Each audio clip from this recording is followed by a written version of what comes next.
Good evening. Good evening.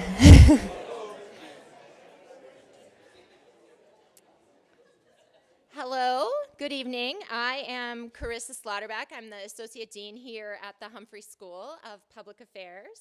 It's my pleasure to welcome you tonight for the inaugural Richard A. Brustad Lecture. We hope that you can all stay for the lecture and then enjoy the reception afterward.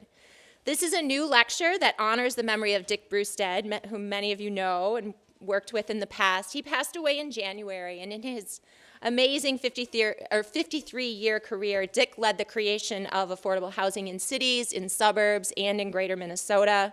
And this lecture is intended to continue that legacy by serving as a forum for discussing these important housing issues facing the Twin Cities, and will feature experts from this year going forward from around the country who are working on these issues. Generosity makes this lecture possible in the continuation of this work. His many friends, his colleagues, and his family contributed not only to this lecture, but to the Richard A. Brustad Fellowship, which will support students at the Humphrey School who are interested in affordable housing work. Lead contributors and ringleaders on this effort include Dick's former colleagues at Brighton Development Corporation, Linda Donaldson, and also University of Minnesota Regent Peggy Lucas. If you can wave, if you don't mind. Thank you. In addition, his colleagues at the Community Housing Development Corporation, which is a nonprofit housing and support, or affordable housing and supportive housing organization that Dick founded more than 25 years ago, were important in contributing to this as well. So if you're here, will you wave as well, former colleagues? Yay, thank you. So thus far, more than $150,000 has been raised, which is fantastic, and we seek to contribute or continue to grow these wonderful funds to develop tomorrow's affordable housing leaders and to engage the broader public, as we're doing tonight, in these broader housing issues. So our thanks also to Humphrey School Professor Ed Getz, who's here at the front. You'll hear from Ed later. Ed directs the University of Minnesota's Center for Urban and Regional Affairs and serves as the academic lead on this lecture. And we were so thrilled when Ed let us know that Vanderbilt University Professor Beth Shinn was available and interested in delivering tonight's talk. So I'm pleased to introduce Dr. Shinn. She is a renowned researcher on how to prevent and end homelessness and how to create opportunities for groups that face social exclusion. Tonight, she's going to talk about her research, which compares the effectiveness of different strategies to house families that are experiencing homelessness. She's done extensive past research and collaborated in many ways with a variety of organizations. She's done work on an experimental study of the Pathways Housing First intervention with adults who experience chronic homelessness and serious mental health issues, a survey of older adults in poverty to understand how they become homeless and why, an evaluation of New York street count efforts, an experiment to determine whether rapid rehousing with transitional services improves outcome for children who are homeless with their families, and an amazing array of additional research in this really important policy and housing space. She's a frequent housing policy advisor for federal agencies, state government, as well as local entities. And I'm so pleased to welcome Dr. Shinn here tonight. Thanks so much.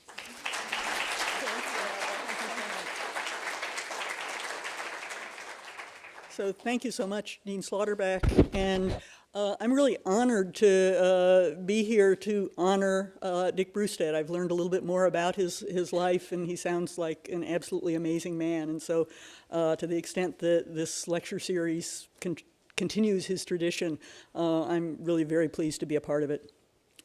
So I'm going to talk today about housing and service interventions for families who experience homelessness, and particularly a very large-scale study that we did called the Family Options Experiment. And I want to acknowledge my collaborators. I worked with Apt Associates on this study. And today I'm going to give you a little bit of background on family homelessness in the United States. Many of you know a lot about it, maybe not all of you. Give you a little bit of an overview of the Family Options study, how we did it, what we did, talk about results, and talk about lessons that we've learned. This is going to be a fairly brief overview. If you have trouble sleeping at night, there are extensive reports on the Department of Housing and Urban Development website. If you Google HUD family options, you can get them in all of their excruciating detail. So first up, let's talk about affordable housing. This map, based on work from the National Low-Income Housing Coalition, shows how many hours a week you have to work at the minimum wage in order to afford the fair market rent for a two-bedroom apartment. So affording means not spending more than 30% of your income on rent. A lot of poor people spend a lot more than that. And the fair market rent's kind of a low average rent for units coming onto the market. So, you know, Minnesota doesn't look so bad. You with a mere 78 hours a week, you can afford that two-bedroom apartment. The kind of orangey states, you have to have at least 2 full-time year-round jobs to do that. And in the dark orange or reddish orange states, it's 100 hours a week or more. In Honolulu, 3 full-time year-round minimum wage jobs won't do it. So now these are, of course, state averages, and that's a little simplistic. Minneapolis is a whole lot worse than St. Cloud. But they give you a sense of why homelessness is so high. In fact, they make us wonder why it's not higher. So let me give you one other fact about family homelessness. Anybody have any guesses as to at what age people are most likely to be in a homeless shelter in the United States? 16, 8, 5. You're getting closer. Infancy. Infancy is the age at which you're most likely to be in a homeless shelter in the United States. So here's what it looks like. It starts over there with the infants.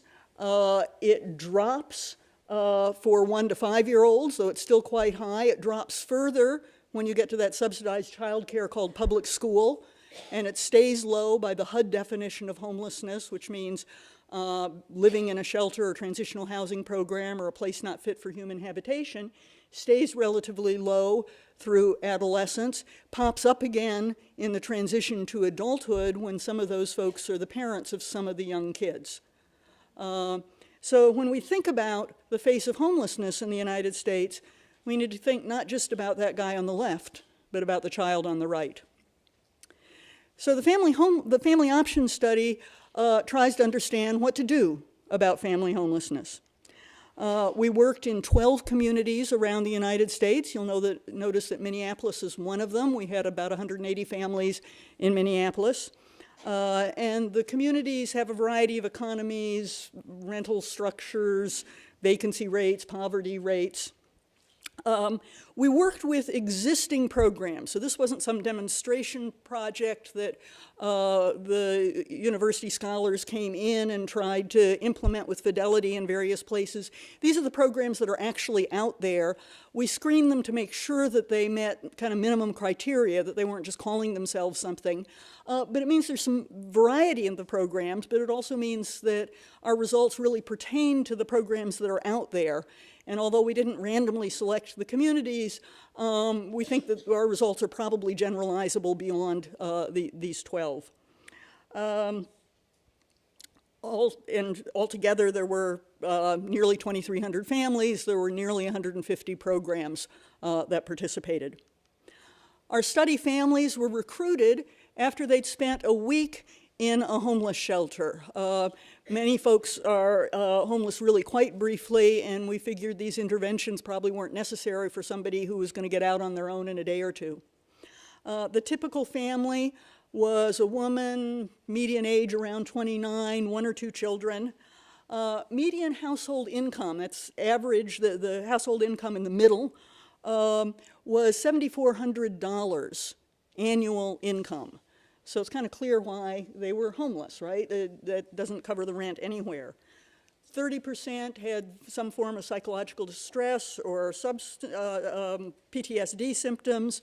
Although most people who become homeless, whether families or single individuals, are homeless once and fairly briefly, they mount up in the system. And so a little over 3/5 of our families had a previous episode of homelessness. Over a quarter had a spouse or partner with them in shelter. So shelters have gotten a lot better at accommodating men. And the early studies said homeless families are all headed by women. Well, that was because they were studied in shelters that excluded men. So about a quarter of the families had spouses or partners with them. Another 10% had a spouse or partner living elsewhere. In qualitative data, that was largely still because of shelter rules. And shelters still can't accommodate 3-generational families. They can't always accommodate older male children. We're getting better, but we're not good. These are the kids in the study, and not surprisingly, given that graph that I showed you earlier, over half of them were under the age of 5. Adolescents who are homeless are more likely to be homeless with their families than on their own, but they're a smaller part of the overall child homelessness population. That's the 13 to 17-year-olds, or sort of that brown sliver up there. Race, ethnicity looks broadly like homelessness in the United States. It varies a lot from place to place. So the Asian Pacific Islanders were more likely to be in the Honolulu site, for example. We had the largest group, but still a minority, was African Americans, whites, Latinos, mixed race, Asian Pacific Islanders. So what did we do with them? We had 4 different conditions that we tried to compare. And these 3 active interventions have very different theories behind them of what the origins of homelessness are and what you should do about them. So the first intervention was a housing subsidy, a permanent subsidy or long-term subsidy, renewable, typically provided by a housing choice voucher, which allows people to rent units with private landlords and holds their housing expenses to 30% of their income. We had a little bit of public housing in Honolulu, a little bit of project-based Section 8 in our Connecticut sites, but mostly it was housing choice vouchers. And the theory here is that homelessness for families is a housing affordability problem. Fix the housing affordability, you'll fix the homelessness, families can do whatever else they need to do on their own. So there are no additional services here. These are just standard Section 8 certificates issued by the local housing authority. Next condition was rapid rehousing. It's CBRR because it's community-based rapid rehousing, sorry. Temporary rental subsidies, and they were provided under the stimulus. They were structured a little bit differently in different communities. They had to be renewed every 3 months. So you got some kind of subsidy, often based on family needs. Every 3 months you could renew it, up to 18 months. On average, our families got them for about 8 months. Next is transitional housing, and all of the transitional housing in the study was project-based transitional housing, hence PBTH. Another model is that you can transition in place, that is, you can assume the lease. We didn't look at that because we wanted to distinguish the project-based transitional housing from the rapid rehousing and make that a clear distinction. So the idea here is congregate housing, supervised settings, intensive social services. The theory is that families who become homeless have a lot of issues they need to deal with. Maybe there are issues that led them to homelessness, maybe there are issues that arose because of homelessness, but it's important to give them services, psychiatric services, substance services, vocational kinds of services, to budgeting, to try to bolster the families to the point that they'll be able to deal with the private market on their own at the end of 2 years. So you can stay up to 24 months.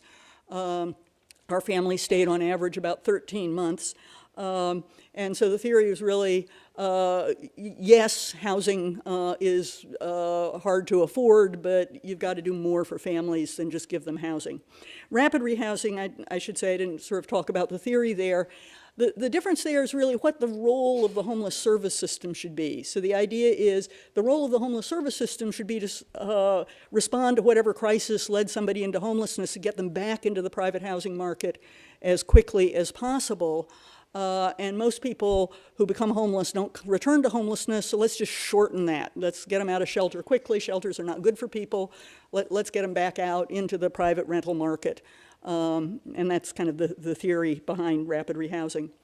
Our last condition was usual care, and usual care was whatever it was in our 12 communities. It was usually some combination of the others, and started typically with a longer stay in emergency shelter. And I'll tell you a little bit more as we go on about what actually happened to people in these different conditions. So we did an experiment. You've probably heard that experiments or random assignment are the gold standard, so I put it in yellow there. But we couldn't simply assign people to each of the conditions at random, because we found that a lot of the programs that we dealt with had restrictions. They had criteria people had to meet in order to get into the programs. And what we hoped was that, we might have a transitional housing program that required people to be clean and sober. You might have another transitional housing program that dealt with people with substance problems. We hoped that kind of in the collection of programs in the communities, we could accommodate everybody, but we certainly couldn't accommodate everybody in every program.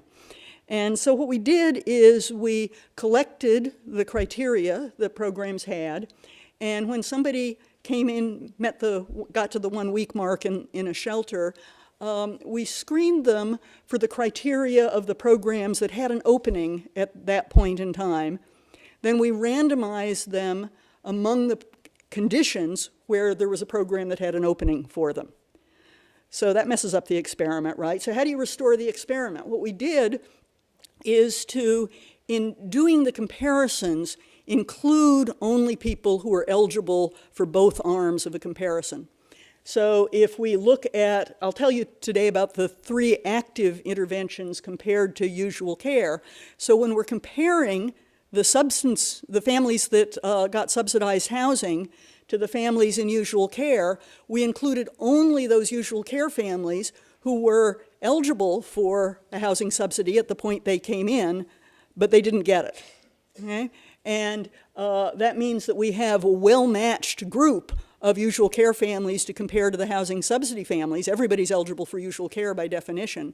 We have a somewhat different but largely overlapping group of usual care families that were eligible for rapid rehousing and didn't get any special offer, and those folks get compared to the rapid rehousing, and a somewhat different group of usual care families that we compare to the transitional housing. So we have, in a sense, 3 mini experiments with well-matched groups that I'll tell you about instead of 1 mega experiment. This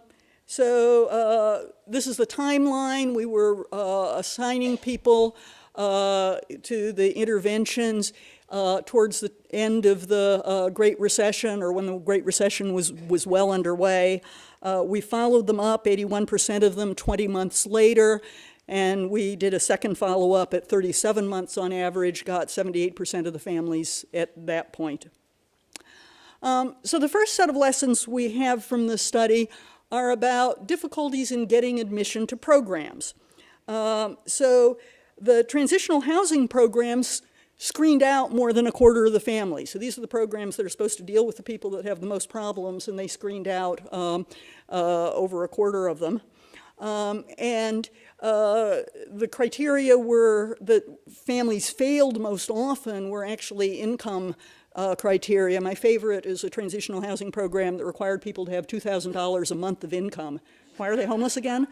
A lot of the programs asked about sobriety. Our families passed those questions. We asked questions of the form. Some programs require you to be clean and sober and to be able to demonstrate that sobriety. Do you want to be considered for that kind of program or not? And we asked them to answer honestly because we didn't want to send them to a program that was going to turn them down. We didn't do a drug test. And similarly, we'd ask about criminal background, but we didn't do the criminal background check ourselves. Rapid rehousing and housing subsidies accepted the vast majority of families. Housing subsidies accepted the most.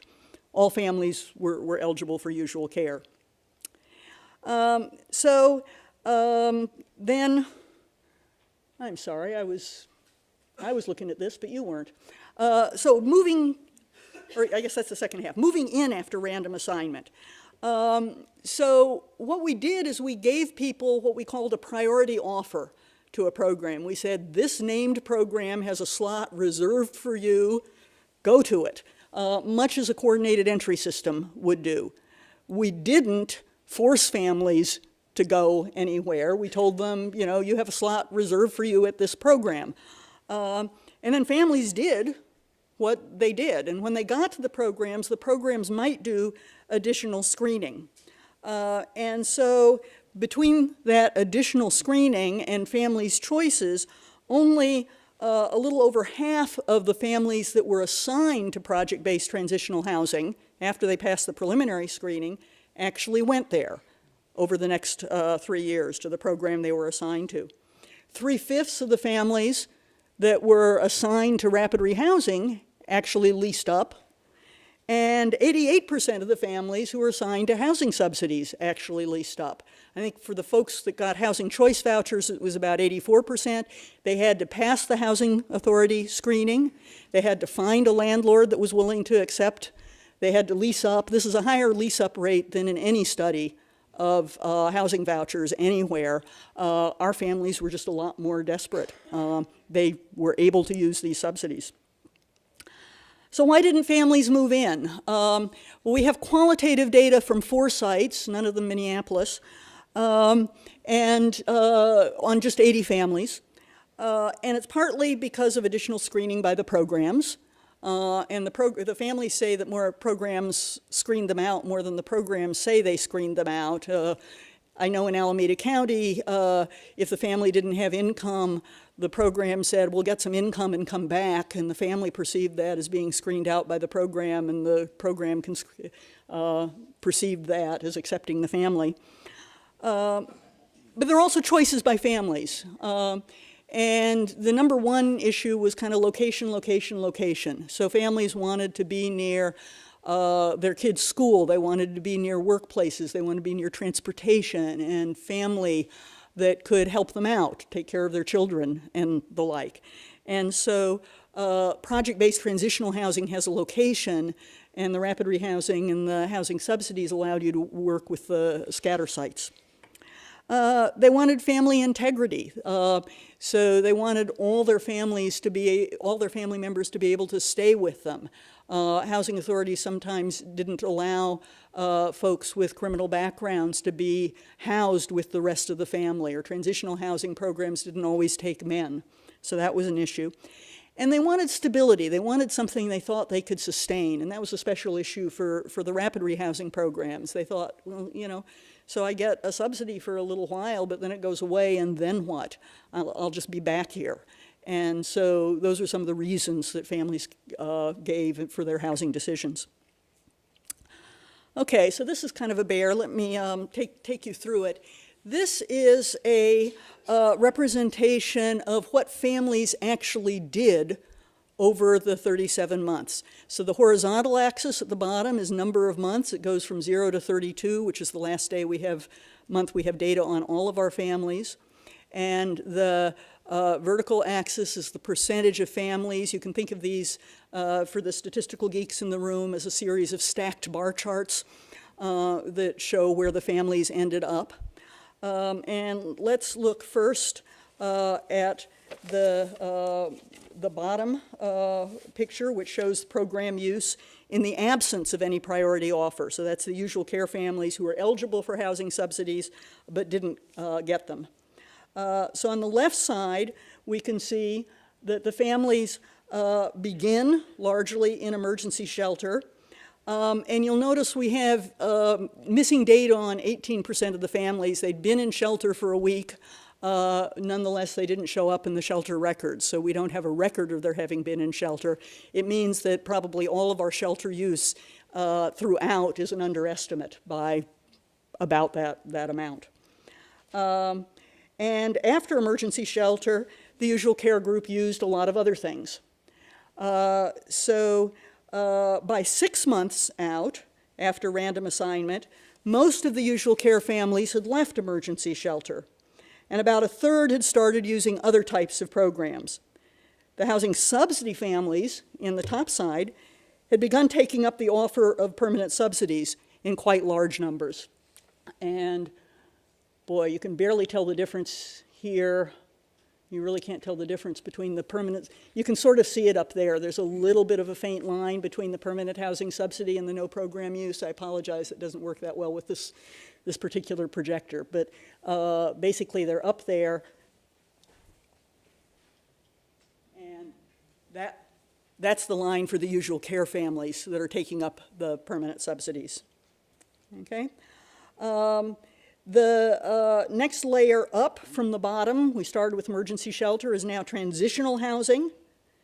The third is rapid rehousing, and we see that the usual care families are using some of all of that. Most of the rapid rehousing use by the usual care families was in the first year and a half. So by the time we get, oh my. I thought I went through these. By the 20-month follow-up point, very few families were using rapid rehousing. The fourth layer up, oh good, second from the top, is the proportion of families using any kind of long-term permanent housing subsidy. That includes housing choice vouchers, public housing, project-based vouchers, any permanent supportive housing program, any form of permanent subsidy or long-term subsidy. And over the follow-up period, the proportion of the usual care families who are using that kind of subsidy grew. So by the end of the period, we have 38% of the usual care families who've managed to get themselves a long-term subsidy. Okay? So what the subsidy group got them the subsidies much earlier and more consistently than for the usual care families. And the top layer is no known program use. That may be that they're in another jurisdiction. It may be that they're in our current jurisdiction, but they just don't show up because a lot of families didn't show up at the beginning. It may be that they are happily housed somewhere. Here's the rapid rehousing versus usual care. And again, you see the big bulge there is for the rapid rehousing group. People got that fairly quickly, and they were mostly out of it by about 20 months. And this is transitional housing versus usual care. And in all of these, we have just shy of 2/5 of the usual care group are using a permanent housing subsidy by the 3-year mark. So here's kind of a summary of the take-up of the programs that were offered. And the first set of bars looks at take-up of subsidies by the subsidy group and by the usual care group that they're compared to. And so we see that by the end of by 3 years out, we've got 88% of the subsidy group that took up a subsidy at some point and 38% of the usual care group. In rapid rehousing, this is the use of rapid rehousing by folks assigned to it and by the usual care group. So we have a contrast, but not quite as large. And here's transitional housing. So the crossover, that is the use of the assigned intervention by the usual care group, is more or less comparable across these three conditions. The contrast is strongest in the case of the housing subsidies because the take-up rate of housing subsidies is so much higher. Okay, so what did we look at? How did our families do? We looked at 5 domains, and I'll tell you a little about each of them: housing stability, family preservation, adult well-being, child well-being, and self-sufficiency. So I'll take you through the housing stability domain in a little bit more detail. So are the housing stability figures for the usual care group in the subsidy versus usual care condition 3 years out. So 18% of our families at the 3-year follow-up said that they had been homeless recently in the last 6 months. 19% of them showed up in shelter records, and 28% of them said that they had been doubled up with another family in the same housing unit because they couldn't find or afford a place of their own. And these are the comparable figures for the families that got the offers of the subsidies.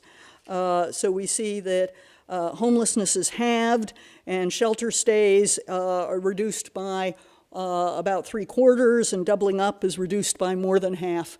Those are the differences, 3 asterisks here, since we counted as significant anything that hit p less than 0.1. Sorry, that's for the statistical geeks. So this is p less than 0.01 for 3 asterisks. I'll stop with the statistical geekness now. Here are the comparable results for rapid rehousing. So, and I should say the subsidy results were comparable at 20 months and at 37 months. Likewise, for rapid rehousing, very similar results at 20 months and 37 months. Families did get out of shelter faster, a little faster, just a couple weeks with rapid rehousing, but any effect on housing stability had vanished by 20 months. It was too late, and we certainly don't see it at 37 months. And here's transitional housing. We see a little bit of an effect on shelter stays from months 21 to 32, the last year we have data on everybody, and that's a period that overlaps the period when some families were still in transitional housing. We don't here see effects on self-reported homelessness or doubling up in the last 6 months. At the 20-month, earlier on, we also saw a modest effect on homelessness. So while people are in transitional housing, they're not homeless by their definition. They are by HUD definition. And so we see modest effects there. So this is kind of a summary of the housing stability impacts, and I'll give you, for the other domains, just the summary. So first, I'll tell you a little bit about the usual care families. 39% of the usual care families had one of these bad outcomes. They'd been in shelter or reported being homeless or doubled up recently. That's down from about half of our families at 20 months. So 20 months out, half of our usual care families had one of these lousy outcomes. Now it's 39%, 3 years out. Permanent subsidies had whopping effects. They reduced homelessness by half and shelter stays and doubling up by more than half. And these are the offers of these conditions. Transitional housing reduced shelter stays modestly, and rapid rehousing had no effects. And the results at 20 months and 37 months were pretty similar. What about some of the other domains? Well, family preservation. Family separation is rampant in families who experience homelessness. It's rampant in shelter, and it's rampant after shelter. So we were interested in the effects of intervention, so we asked about new or ongoing separations at the 37-month point. 17% of our usual care families were separated from a child who had been with them in shelter at the outset. And 38% were separated from a partner who had been with the family in shelter at the outset. That's a much smaller group of people, right? That was only about a quarter of the families. At 20 months, permanent subsidies reduced child separations by about 2/5. They reduced foster care placements. At 37 months, permanent subsidies increased partner separations. And we didn't expect that, but we think it's an ambiguous impact because it turns out that partner separations are associated with domestic violence. And so it's possible that the subsidies allowed some women to escape violent relationships, but we weren't looking for that as an effect. Rapid rehousing and transitional housing had no impact. Adult well-being. Well, the families in the usual care condition aren't doing well. 1 in 9 reported alcohol dependence or drug abuse 3 years out. 1 in 10 reported intimate partner violence recently in the last 6 months. A third reported fair or poor health. They had, on average, elevated levels of psychological distress. Permanent subsidies reduced intimate partner violence by a third. They reduced psychological distress, and those effects were true at both time points. They reduced substance dependence by almost a third at 20 months. So, huge effects of housing subsidies on psychosocial outcomes that can sometimes lead to homelessness, but if you give people the housing subsidies, you reduce the problems. Rapid rehousing and transitional housing had no impact here. So transitional housing is targeted at these psychosocial kinds of issues, had no impact. No intervention affected physical health. Child well-being. Our usual care families children attended 2.1 schools over the course of 3 years. So we've got a lot of school moves going on. They were absent about 1.1 days per month, so that's, they're missing 5% of their school day. They had elevated behavior problems. The permanent subsidies reduced the school mobility. Over the whole period, they reduced absences at 20 months and behavior problems reported by the mom at 37 months. Rapid rehousing also reduced school absences at 20 months and behavior problems at 37 months, and transitional housing had no impact. None of the interventions affected child health. That's a quickie measure. I can tell you about how any of these are measured if you want, but that's just a excellent, good, fair, poor rating. That's a pretty good rating if you're going to have a one-item scale. Self-sufficiency. So 3 years out, these families who had been in shelter for at least a week and had no special offer of intervention still aren't looking great. 37% had worked for pay in the week before the interview. Almost half were food insecure, which is a sanitized term for hunger.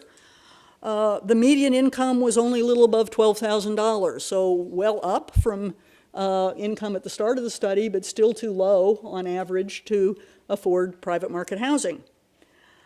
The permanent subsidies reduced work effort by 6 percentage points at 20 months. That wasn't still evident at 37 months, but it was evident in the period between 20 and 37 months. That's not unexpected. Other studies have found that housing subsidies, at least over the short term, reduce work effort. There are a couple of reasons that could be. One is lower need if you have a subsidy. Food insecurity is better. And the other is that the structure of a subsidy, which holds your rent or your housing costs to 30% of your income, means essentially that each dollar you earn has a 30% tax on it, in addition to Social Security and any other taxes you pay. But the marginal tax rate is increased by 30%. And we know that's way too much for corporations to spend, and so we really need to bring that down. But I'm sorry, I shouldn't go there. Permanent subsidies reduced work effort, and that's an issue.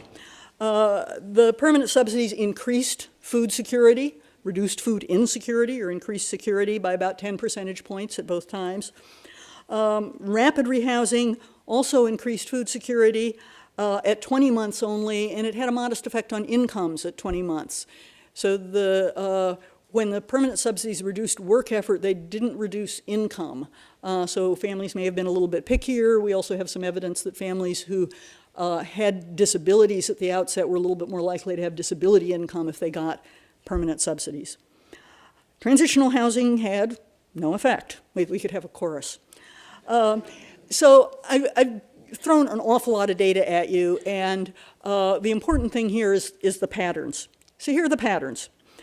A green box here is a beneficial outcome. A yellow box is ambiguous. The red box is a negative, detrimental outcome. And we have down the side the 5 domains, housing stability, et cetera. And across the top, we have the 3 comparisons, subsidies versus usual care, community-based rapid rehousing versus usual care, project-based transitional housing versus usual care, 20 months and 37 months. So for the subsidies versus usual care, you see a sea of green. We have all the housing stability outcomes. These were pre-selected before we saw any of the data to stop us from cherry picking. Family preservation, the green outcome is the reduction in family separations at 20 months. The yellow, the ambiguous effect, is that increase in spousal separations at 37 months. Adult well-being, that's the substance abuse and domestic violence and psychological distress, too, replicated at 37 months. Child well-being, we've got the school mobility, absenteeism at 20 months, behavior problems at 37 months. The red detrimental impact is the work effort, 6 percentage points lower at 20 months. The green positive impact there is the food security. Most of the effects replicate at 20 months and 37 months. For rapid rehousing, we're not sure what to make of it. We have a few effects. We don't have any effect that replicated from 20 months to 37 months. And since we accepted effects at the 0.1 level, this isn't really a whole lot beyond chance. So it may be that the short-term subsidies got people to rev up work effort and income in the short term, or it may just kind of be a chance finding. Transitional housing, we have a little bit of an effect on housing during the period people are in transitional housing. We don't have an effect on any of the other domains that transitional housing is intended to affect. So another really important question is, well, what works for whom? You know, maybe this works in general, but are there families that need something different from the norm? And we thought there would be. There are lots of things we could look at, and we put our money on two indices. One was psychosocial challenges, so that's a count of things like domestic violence and substance abuse and psychological distress and PTSD and such that we thought transitional housing might be particularly good at addressing. And the other was an index of housing barriers, and that's things like not having money to pay rent, not having money for a security deposit, not having a rental history, having an eviction history. That could be housing barriers, right? So psychosocial challenges and housing barriers. And we looked for differential effects for people high and low in these on all of these outcomes, and we didn't find anything beyond chance. So, you know, it's possible that there's some differential effects that are there that we couldn't identify, but our best advice for policy and practice is go with the overall effects that I've already shown you. Okay, last important issue for policy is cost. And we looked at cost two ways. We looked at it some more ways, but I'll tell you about two of them. One is how much these programs cost per month for a full month on average across our 12 sites, cost per family per month. And the other is, I showed you with those sand charts, those stacked bar charts, what families were actually doing, and all the families and all the conditions were doing a lot of stuff, right? And so we looked at the costs of all the housing programs that they were in over the course of the 37 months, okay? So here's the first way.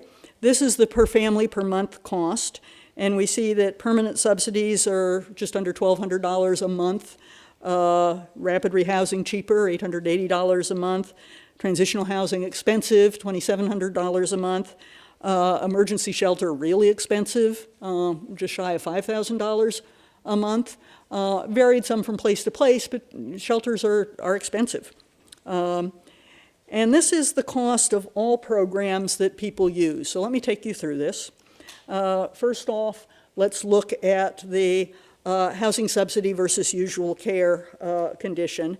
So the first thing to notice is that the total costs aren't that different. The housing subsidies cost about 9% more over 37 months. At 20 months, it was a wash. By 37 months, the housing subsidies were more. Our projection for the future is that the housing subsidies, which are ongoing, will cost more. And that sort of tan area up there is the cost of the subsidies. And so the families in that were offered subsidies had a lot more money spent on them for subsidies, but it was compensated because they had a lot less money spent on emergency shelters, that's the red bar, and on transitional housing, that's the dark blue-gray bar. Colors are different in every projector. And so the saved costs on shelter and transitional housing didn't quite compensate, but largely compensated for the cost of the subsidies. In the rapid rehousing versus usual care, rapid rehousing's cheaper. And we spend more on rapid rehousing, which is kind of that light gray bar, and less on transitional housing, but transitional housing costs more. And so that's the main difference there. And transitional housing, well, The folks who got transitional housing used less shelter, but they used a lot more transitional housing, that darker blue-gray, and transitional housing is expensive. So they ended up costing a little bit more than the families in usual care. You'll notice the usual care groups are a little different because it's the usual care group that was matched with the people in the particular intervention they're being compared with. So what have we learned? We have some lessons about the service system. We've learned that it's gotten better at serving full families, but it's still not good enough. We've learned that programs screen out a lot of families, and that in particular, the programs that are designed to deal with the neediest families screen out the most. We learned that families vote with their feet, that simply, even pretty desperate families who've been in homeless shelters for a week don't take programs that they don't think are going to help them. And that facilities are particularly problematic because they have a location, and that location may not be where the family wants to be. What did we learn about usual care? Well, when families across these 12 communities didn't get any special offer, they spent about 4 months in emergency shelter following random assignment. And then they participated in housing and service programs that cost a lot of money, around $41,000 over the next year. And we think that's actually an underestimate because we don't think we're capturing all of the use of shelters in particular. And despite this pretty heavy investment of taxpayer and nonprofit kinds of dollars, many of them were still not doing so well 37 months later. What about transitional housing? Well, it screened out a lot of families, and take-up was relatively low for transitional housing. It reduced homelessness during the period that people were in transitional housing, but it didn't have very many benefits in other domains. And in particular, there were no benefits for psychosocial issues or for self-sufficiency that transitional housing is addressing. The total costs were slightly higher than for usual care. And the Department of Housing and Urban Development is now kind of de-emphasizing transitional housing. Our results are consistent with that. They were starting that before us. What about rapid rehousing? Well, take-up was relatively low. There were no improvements in preventing subsequent homelessness or improving housing stability. You got people out of shelter faster, weren't getting much more out of it. There are kind of scattered effects, but we weren't sure that they were really beyond chance. They're certainly no worse. There are no negative effects. They're certainly no worse than shelter. If anything, they're better. We're not sure, whether these effects are really replicable, but they're certainly no worse than shelter, and it's cheaper. So of the things we've got going for us in the homeless service system, shelter and transitional housing and rapid rehousing, we're better off with rapid rehousing than with the other two. But we also learned about permanent subsidies, and permanent subsidies aren't usually available right off the bat to families who are experiencing homelessness. 38% of them had found their way in 3 years later, but they had to be on waiting lists, and unless they were close to the top of the waiting list, they probably didn't get in, or not very many of them got in quickly. So there's some lessons that weren't so surprising based on previous work. Notable improvements in housing stability compared to all three of the other groups. I've only shown you the usual care group. You give people housing, they get housed. So that wasn't so surprising. The reduced labor market engagement, also not surprising. It's not a huge effect. We've seen it in other studies. But some of the other findings were really quite novel. So, here we go. Few families were ineligible for housing subsidies. We didn't know that would be the case. We thought that, maybe families who experienced homelessness wouldn't pass the screening. Well, they did. They took up those subsidies at extraordinarily high rates.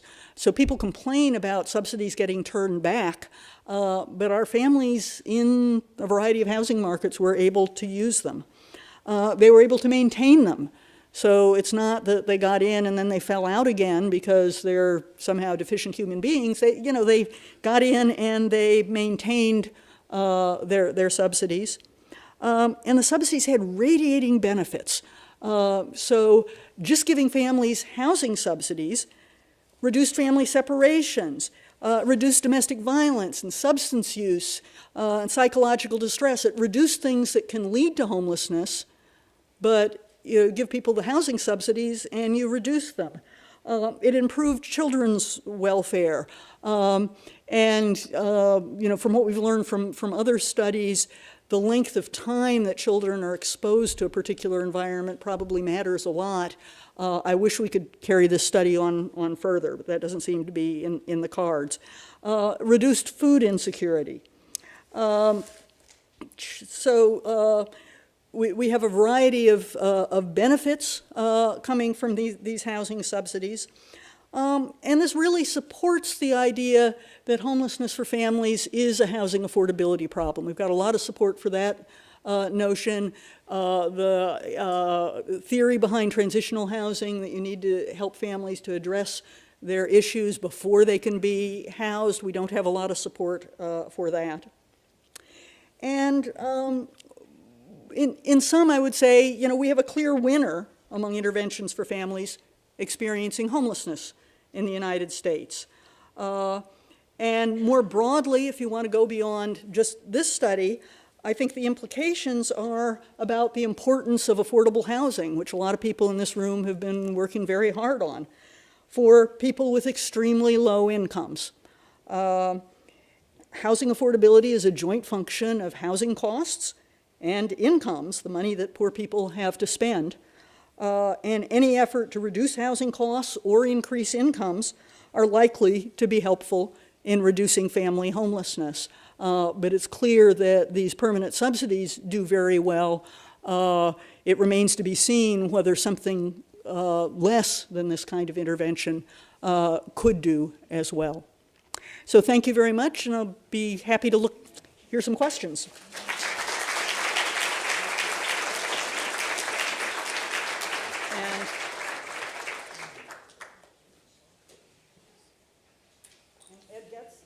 Ed Getz has the pleasure of looking through your cards and Great.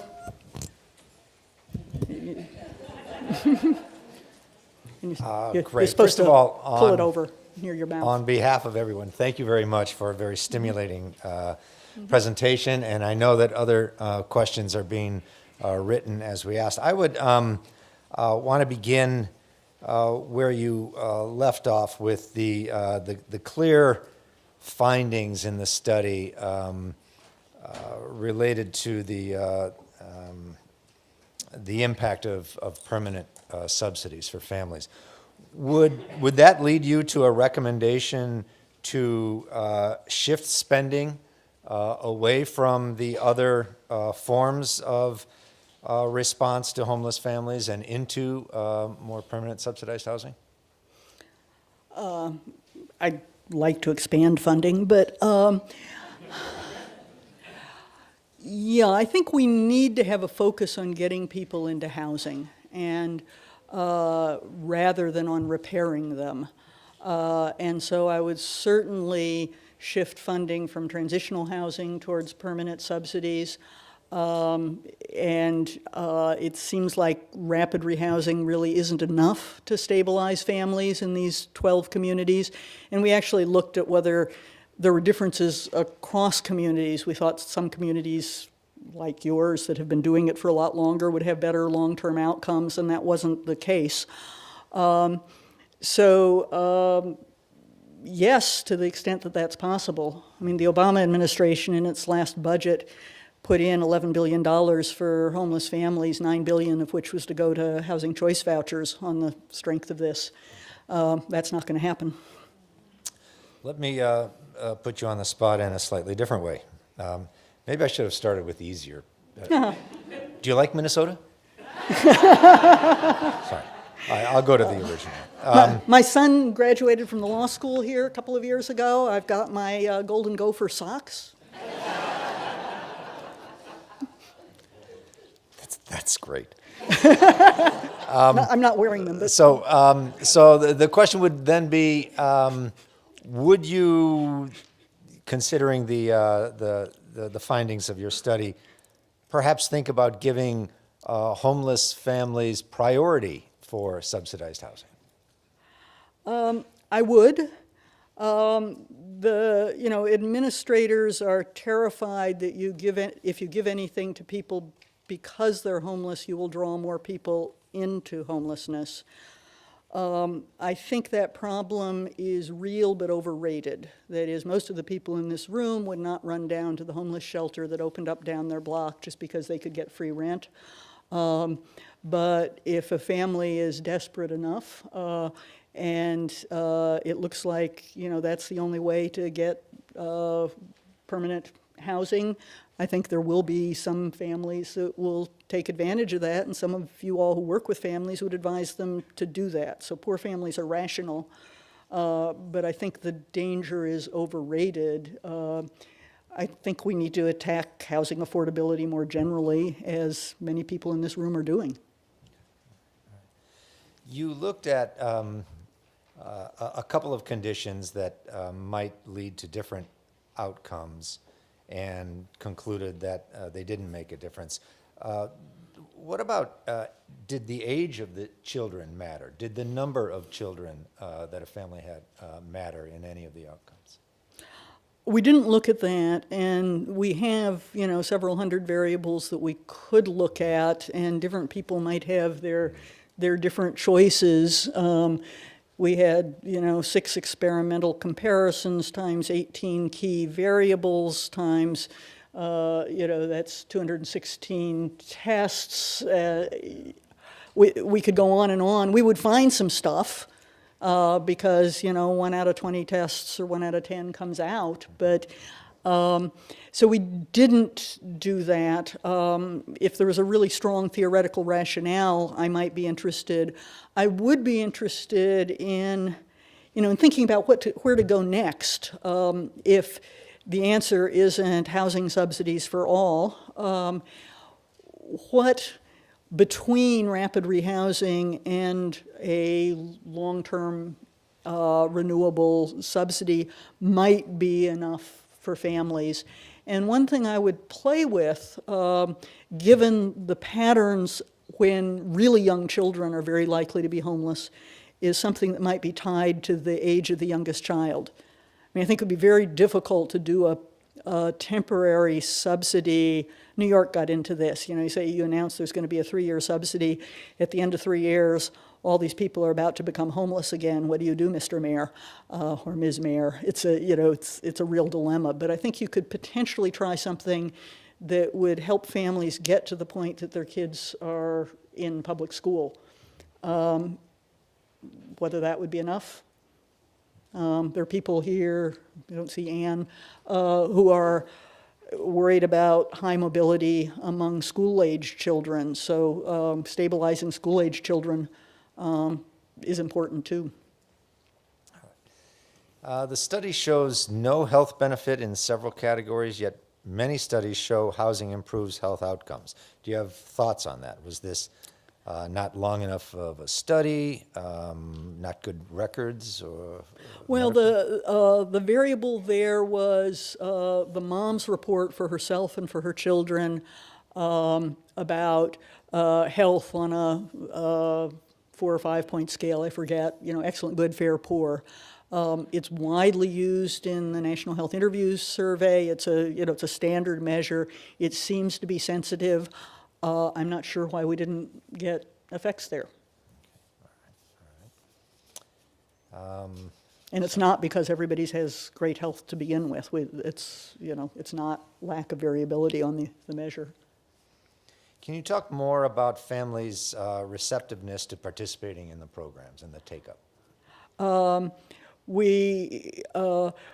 Families' participation in the study was very high. We had hardly any refusals, and that's because they were essentially entered into a lottery where they might get a housing voucher, and that's something that families really wanted.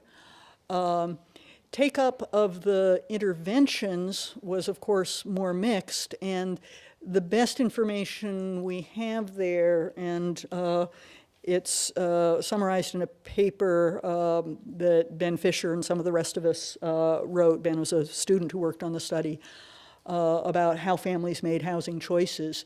And, location and stability and family integrity were the big takeaways there. There weren't any families that were complaining, I'm not going to go to transitional housing because of required services. So that was not an issue. Some of them chafed at the way that the services were rendered after they got there, but it wasn't a part of their decision to go there. Are there any studies about how the quality of permanent housing affects family outcomes? There's been a literature review that, I'm blocking on her name at Johns Hopkins, Sandy, Newman? somebody? Newman? Newman did, that looks at quality of housing and child outcomes, and there are some effects, I think. I think neighborhoods seem to have bigger effects at this point. So that's actually the topic of two other questions. Can you talk about the impacts of perhaps subsidies in better neighborhoods? Would you have seen better results? In the short term, maybe. I think the studies that are coming out now, Roz Chetty's work, suggests that length of exposure to neighborhoods really matters.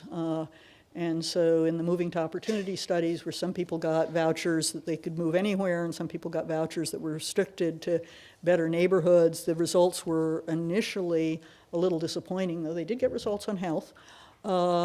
And the long-term follow-ups suggest much more positive outcomes for the better neighborhoods, even though they weren't that great neighborhoods. And further, the work that Chetty has done with the census suggests that the length of time that kids are exposed to better neighborhoods is really important. It doesn't matter so much what age, it's what length of time, with better being defined by the outcomes of the kids who live there all along. So the kids who move in have outcomes that converge with the kids that are there all along over their years of exposure. This was a 3-year follow-up, which would be pretty short for those kinds of findings to emerge. Could you talk a little bit more about what the permanent subsidies look like? The cost, how long is permanent, et cetera?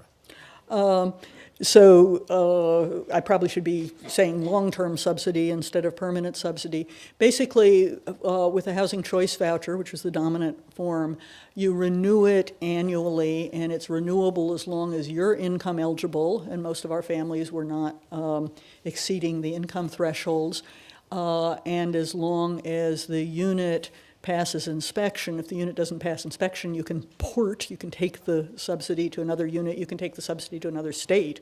And as long as you can find a unit that passes inspection and as long as you're income eligible, you can keep it up.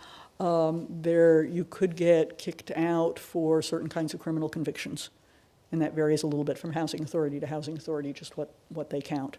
But in general, families can continue to renew them. Families in general don't renew them indefinitely. We don't know whether our families will renew them indefinitely. Our families are poorer than the typical family that, even though they're targeted at low-income families, our families are really low income. Okay. We have 2 questions on permanent supportive housing. Notice that you did not study permanent supportive housing, long-term subsidies with services. Were there any reasons or thoughts on why? Well, to be eligible for permanent supportive housing, you're supposed to have a family member, an adult family member actually, with a disability. And so it's really targeted for people with kind of serious disabilities, and that could be a mental health or substance disability, it could be a physical disability, who need ongoing support. So most of our families would not be eligible for permanent supportive housing. We also didn't think it made sense to, as a special case, try to get an exemption from that and to put families into permanent supportive housing, because it's an expensive intervention, and we didn't think that was really on the policy table. If a family was eligible for permanent supportive housing and it was available in the community, we urged the shelters to go ahead and place the family in that housing and not refer them to the study. But if there was no permanent supportive housing available in the community, then we welcomed them into the study. So it was not an exclusion criteria, and we don't really know to what extent a few families were siphoned off and into permanent supportive housing. The progressive engagement model at the center of the federal framework to end family homelessness would suggest trying rapid rehousing, and if that is insufficient, escalating to longer-term options like permanent supportive housing or a permanent subsidy. Does your study yield any insight on that approach? So in our qualitative interviews, and that's only 80 families, and they're spread across the 4 conditions, so it's a small group of families, it's 4 sites. The families in the rapid rehousing intervention were incredibly anxious about the subsidy ending. So they understood it, every 3 months I'm going to get evaluated, and they felt like they weren't sure exactly what it depended on, and they felt if they did too well, they were going to lose their subsidy, and if they didn't do well enough, they might lose their subsidy, and they felt like they were just being trapped in they didn't have the option of, getting a long-term subsidy if they didn't have the short-term one. But they found themselves really anxious about that aspect of progressive engagement, which is every 3 months, let's see if you need a little bit more. Certainty is helpful for families. And our family, so that's one reaction.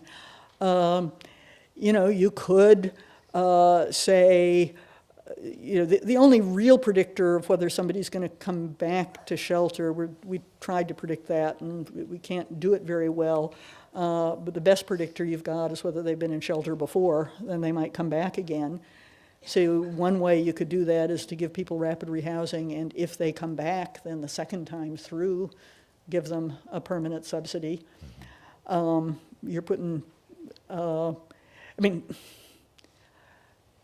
the best of all worlds, you're putting families through a lot that you wouldn't want to put families through under those circumstances. But we don't have the best of all worlds, and is that a way to titrate what little resources we have? Maybe. We find that a lot of our families are getting into permanent subsidies by 3 years out. That was sort of news too. We didn't know that 38% of families across these 12 sites would have secured themselves without any special offer a permanent subsidy. But they do. They got help from getting on all the waiting lists, and sometimes they came to the top of them. You may have answered this question when I asked about the family size or age of the child, but were there differences by location or by housing market? So we didn't look real carefully at that. Our sample sizes within sites are not very big. So that makes it hard to tell what's going on differentially within sites. The one thing we looked at is, does rapid rehousing work better some places than others? And for the statistical wonks, I apologize. For the rest of you, we did sort of a meta-analytic framework to look at that, and there wasn't variance to explain. For the non-statistical wonks, basically no. It worked similarly everywhere. Sorry. That's all right. Any Minneapolis-specific findings? Well, we thought maybe rapid rehousing would work better here because you guys have been doing it for a while, and practitioners often feel that it works because people don't come back, and we're taking a broader definition of work, but we're also recognizing that people mostly don't come back if you don't give them rapid rehousing. Most people don't come back, but we're not getting stabilization in terms of self-reported homelessness, in terms of doubling up, and in terms of these other kinds of outcomes. I should say that we had very little project-based transitional housing in Minneapolis. So I think there were only 4 families that got that intervention here. So you guys contributed very little to the zilch effects for transitional housing.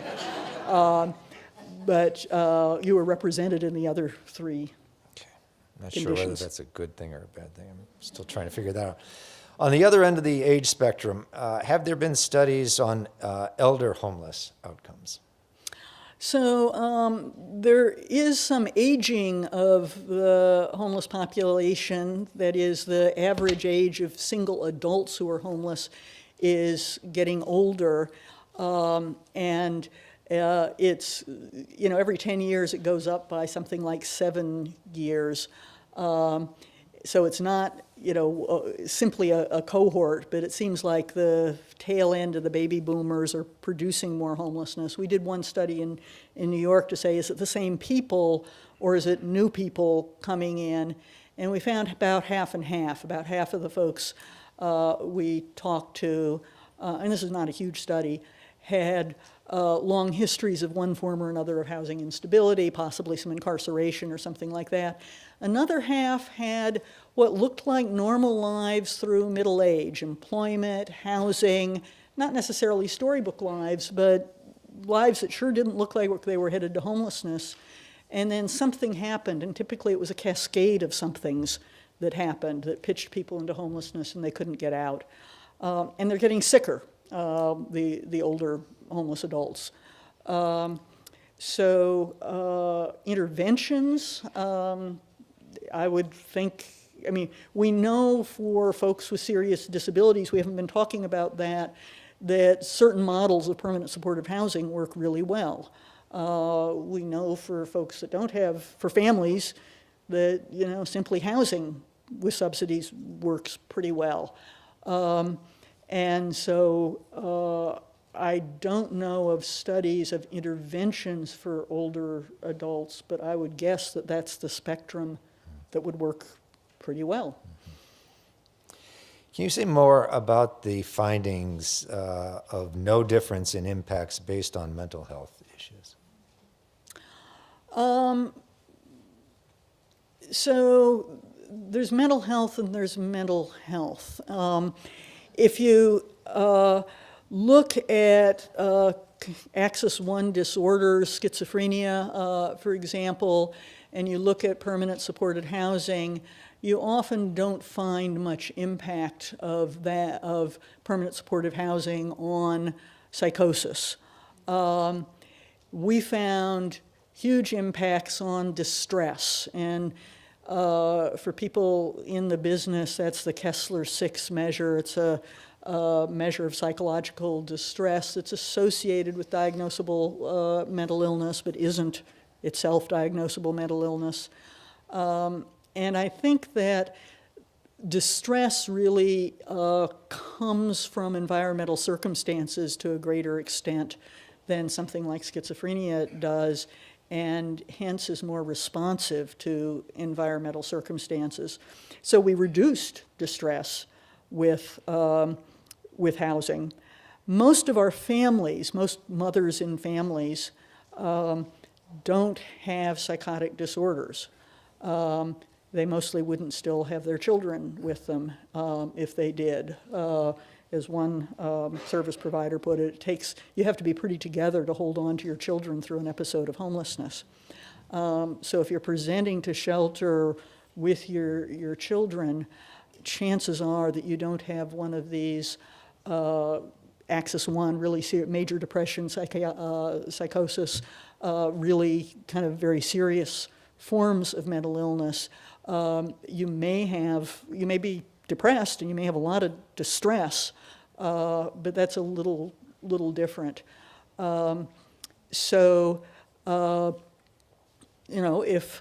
If what we can do helps to alleviate that distress, then it perhaps makes sense that even if you have that distress to begin with, it doesn't matter so much. You can have that alleviated to some extent by getting the affordable housing. But we thought I mean, we thought that the psychosocial kinds of challenges would give us differential effects, and the direction of the prediction was that transitional housing that's supposed to address these things would do better for those folks. That's not what we found. Rapid rehousing has been making programmatic changes over the last couple of years with the intention of having better long-term outcomes. Has that been studied, or is it being studied? Do you know? So HUD has really put its money into rapid rehousing, right? That is what HUD is pushing. They,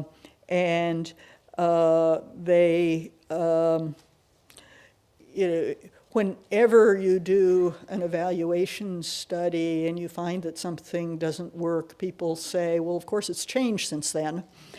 There may be some truth in that for rapid rehousing. So, again, in trying to understand whether rapid rehousing was working, one thing we did is we looked at families who came into the study earlier and later. And lo and behold, those who came in later had a little bit better outcomes. And so it may be that the changes that are being instituted are making it work a little better. I think at this point you get recertified every 6 months in many locations, and that's a little more comfortable for families. Some people are extending rapid rehousing a little bit longer, not trying to do the really short term. But I don't think there have been any kind of rigorous studies of that. These things are expensive to do.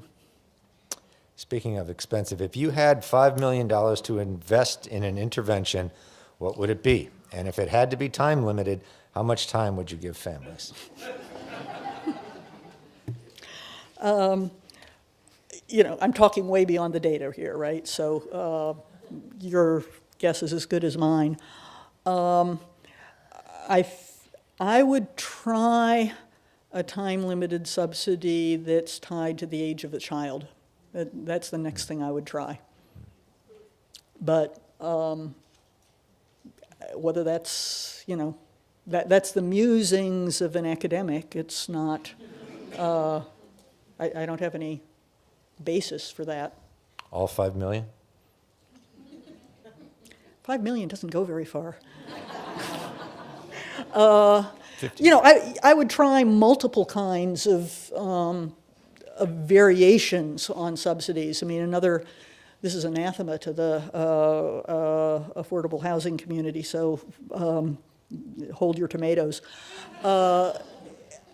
Most poor families are spending way more than 30% of their income on housing. They're spending more than 50% of their income on housing. What if you reduced the subsidy to 50%, to hold your income to 50%, to hold your housing costs to 50% of your income. Now, the downside of that is we saw a little bit of a work decrement when it was 30%, because that's like a 30% tax. If it was 50%, that would be like a 50% tax on your income. So you'd really need to think something about how you would handle work issues there. To make that politically palatable. All right. I'm out of questions. Any other? I can't see you anyway, so it doesn't matter, I guess. Those lights are very bright. Yes. So I invite you all to stay for the reception in the atrium afterwards, and I hope that you will join me in thanking Professor Shinn.